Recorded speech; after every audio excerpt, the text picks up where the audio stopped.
अस्सलामुअलैकुम वरहमतुल्लाहि वबरकातुहू। सबसे पहले मेरे जितने भी प्यारे मुस्लिम बहन भाई हैं उन सबको मेरी तरफ से दिल से ईद मुबारक। आज ईद का दूसरा दिन है और सुबह सुबह जब मैं अपना इंस्टाग्राम स्क्रॉल कर रहा था तो मेरे सामने एक ऐसी वीडियो आती है जिसमें एक हमारे प्यारे भाई को ईद से कुछ ज्यादा ही तकलीफ है। इतनी ज्यादा तकलीफ है कि वो कुछ इस तरह के अल्फाज बोल रहे हैं ईद के बारे में। और इस्लाम में बहुत सारे लोग कहते हैं बिस्मिल्लाहिर्रहमानिर्रहीम, बलि दे दी और अल्लाह ताला खुश होगा। अरे अल्लाह ताला यदि खुश होगा और उस बकरे की जिसकी आपने बलि दी है उसकी रूह जन्नत में जाएगी तो आप अपने बच्चे की बलि दो, उसको पहले जन्नत में जाना है ना। आप जितनी भी मार काट हाय देने से यदि बकरे की जो रूह है वो जन्नत में जा रही है तो तुम अपनी बलि दे दो, अपने बच्चों की दे दो फटाक से।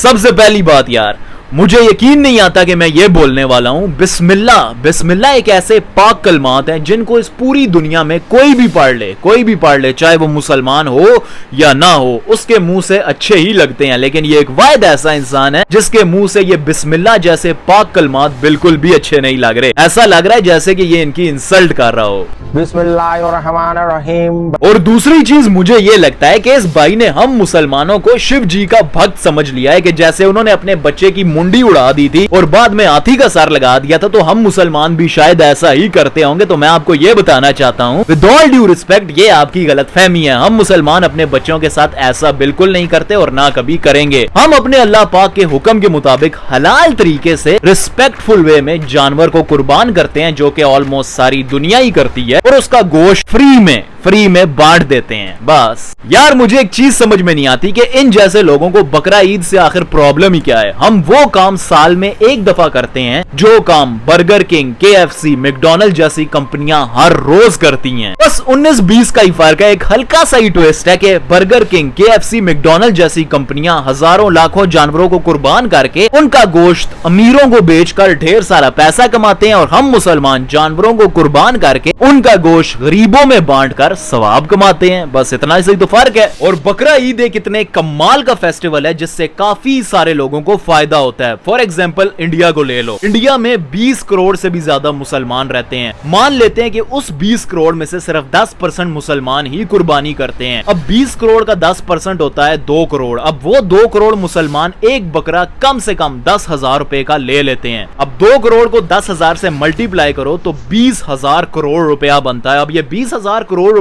किसी बाहर की कंपनी को या किसी बाहर के देश में नहीं जाने वाला, बल्कि इसका पूरा 100% फायदा होगा गरीब किसानों को जो पशुपालन करते हैं। अब अगर हर एक किसान एक साल में 10 बकरे पालता है तो इससे 20 लाख लोगों को रोजगार मिलने वाला है। अब हर वो मुसलमान जो कुर्बानी करता है कम से कम 20 गरीब लोगों में गोश्त तो बांटता ही है। अब अगर 2 करोड़ में से हर एक मुसलमान 20 गरीब लोगों को फ्री में खाना खिलाता है, फ्री में गोश्त बांटता है, तो इसका मतलब है कि 40 करोड़ लोगों को फ्री में खाना खाने को मिलेगा। और ये जो अभी हमने एस्टिमेट लगाया ना बैठ के, ये हमने कम से कम लगाया। ये जो मैं कह रहा था ना कि 10,000 रुपए का बकरा, कम से कम 10,000 रुपए का तो कोई बहुत ही सुक्का सही बकरा हो तो मिल जाए, वरना 20-40 हजार रुपए से कम का तो अब बकरा भी नहीं मिलता। अब यहां से तुम लोग अंदाजा लगा लो कि किसको कितना फायदा है बकरा ईद से। और अब यही सेम चीज इस उल्लू के पट्टे को भी पता है, और इस जैसे जितने भी उल्लू के पट्टे हैं उन सबको पता है, लेकिन वो इसे मानने को तैयार ही नहीं। क्यों? क्योंकि वो नफरत में एकदम अंधे हो चुके हैं। और अब गौर से सुन ले, जितने भी हलाल जानवर हैं, फिर बेशक वो गाय हो, बकरी हो, बैल हो, इंशाअल्लाह ताला अल्लाह पाक के हुक्म के मुताबिक हम उन्हें अल्लाह की राह में इसी तरह से कुर्बान करेंगे और उनका गोश्त गरीबों में बांटेंगे। और सिवाय अल्लाह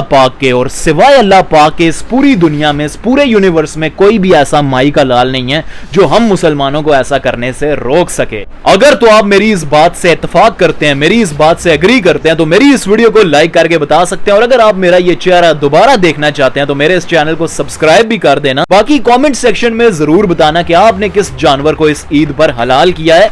जज़ाकल्लाह।